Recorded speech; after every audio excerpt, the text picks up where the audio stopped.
That's the school. That's my local police station.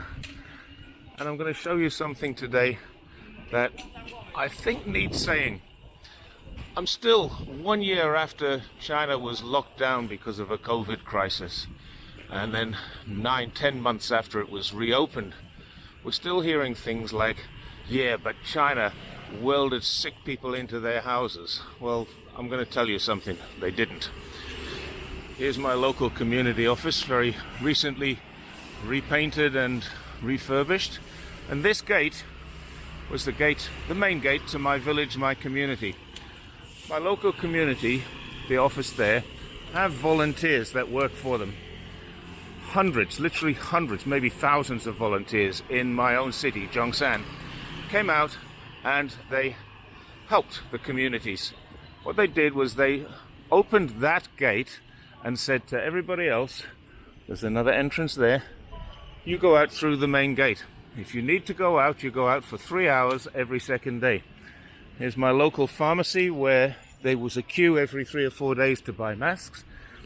And just here, just coming up on the right, where this lady on her bike is going, is another entry to my community. That entry was blocked, barriered, and this street was patrolled. Why was it blocked? It was blocked so people couldn't go in and out without going through the checkpoint on the main gate. And that was the whole purpose of this scene where you saw somebody being welded into their house. They weren't actually being welded into their house. What the local community was doing was blocking exits and entries that are minor and forcing people, like me, when we went out, to go through a checkpoint. When you went through a checkpoint, you were registered. If you'd already been out the day before, you didn't go out again the next day. It was as simple as that. That was the whole purpose of it. You were registered in, registered out, temperature was checked. If you wanted to, you could ask for and get a test for free. So if you needed anything, local community supplied it. You could go shopping, but you didn't get anything given to you that you didn't need. Oh, sorry, you didn't miss out on anything. You got anything you needed. This is the entrance I usually use when I'm going into my apartment. That one was locked. There's another one here. What they did was they put temporary fencing around each of these. The temporary fencing had a barrier across it, and there were patrols. These were volunteers, they were wearing protective clothing, patrolling the street and making sure that people did exactly what they were told to do, which was go out of one place, back into the other place, and everybody was checked. So if this for me is an unusual ride, it's only going to take maybe 6 or 7 minutes, I don't know. I'm going to go around every entrance in and out and show you which ones were allowed to go in and which ones we weren't. We've just passed a small side street, which is a dead end, but at the end of it is a Christian church. Very busy on a Sunday. This area here is known as Walking Street. It's a pedestrian area, and on the right hand side, although you can't just see it yet, there is a public park and a mountain they call it, but it's really only a hill. Now you can go up the steps here normally into the public park, and there's a pagoda on the top. That is another way to get to my apartment. So because it's very early in the morning, pedestrian street, Walking Street, is actually open for vehicles, but only for motorbikes, not cars. I'm allowed to ride down here on a bike, but not after 8 a.m.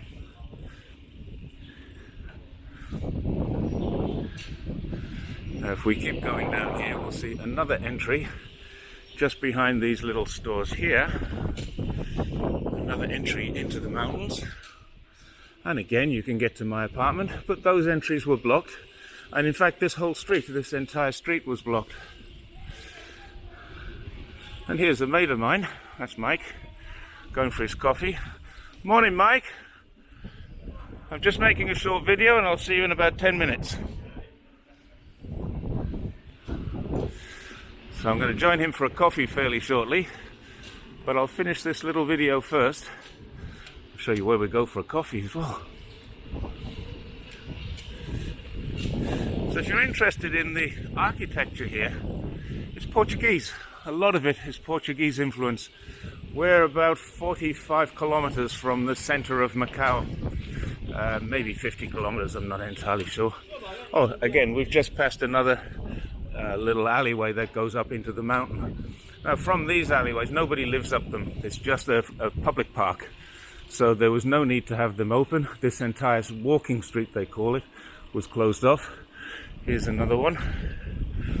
Walk in there and you can walk all the way through the mountain, across the mountain, and into my place. Just here on the right is a tiny little path, and that one, motorbikes, cars, etc. Well, cars can't go down that part, but they can get into that complex and eventually find my apartment if they want to. Just here is McDonald's. That's where Mike's heading, and he's going to have 2 cups of cappuccino waiting there. But in the meantime, the next entry here is another entry where you could go into and find your way back to my apartment. This one was barriered off, sealed off and blocked. This is my local supermarket. This turning on the right doesn't take you into the region where I live. I don't know what you call this. It's not a village, it's not a community. I actually live inside the gates of a public park, so it's a little awkward when I tell people I don't live in a housing community or a gardens, or I live in a park. It's nice. Tiny little alleyway here will take you all the way through. It was also blocked. Quite a strong wind today. I don't know if you can hear that on the microphone, but certainly it's strong enough for me to want to push a little harder on the bike and bring you to the only other point, this one, where the gardens or the park were open. So there were 2 points where you could come and go. Both of them staffed by volunteers.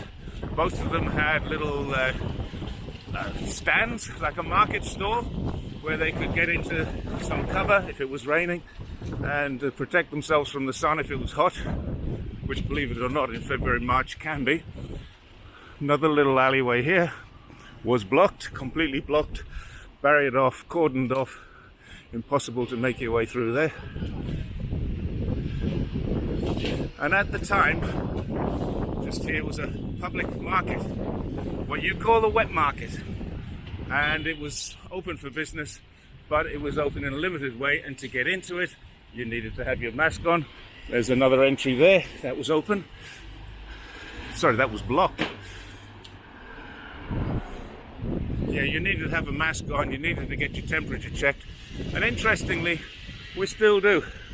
Another entry there was blocked. So I haven't been counting, but I think there are about 12 entries in and out of my community, and only 2 of them were open, and they were opposite ends. Another entry there was blocked. They put barriers across, and the first few days they were using share bikes and tape and putting the barriers across temporarily. We didn't know what was going on at the time, but it made sense. They just wanted people to use the one entry that was safe, and it made sure that everybody was doing what they were told, which most people did. Another entry there, again, it was blocked, and another one there where the guy's going to try and kill me. Disabled people get these little bikes for free from the government, so that guy can take his wife shopping even though he has some disability. There's another one there, and we're back to where we came out. When I came out, I turned right and I did a complete circuit, and here we have the village gate again. So that was the only place that I would come in or go out. I could go that way, but I couldn't get out. It was all blocked. I'd have to climb a pretty insurmountable fence, and I could go out that way and find another exit.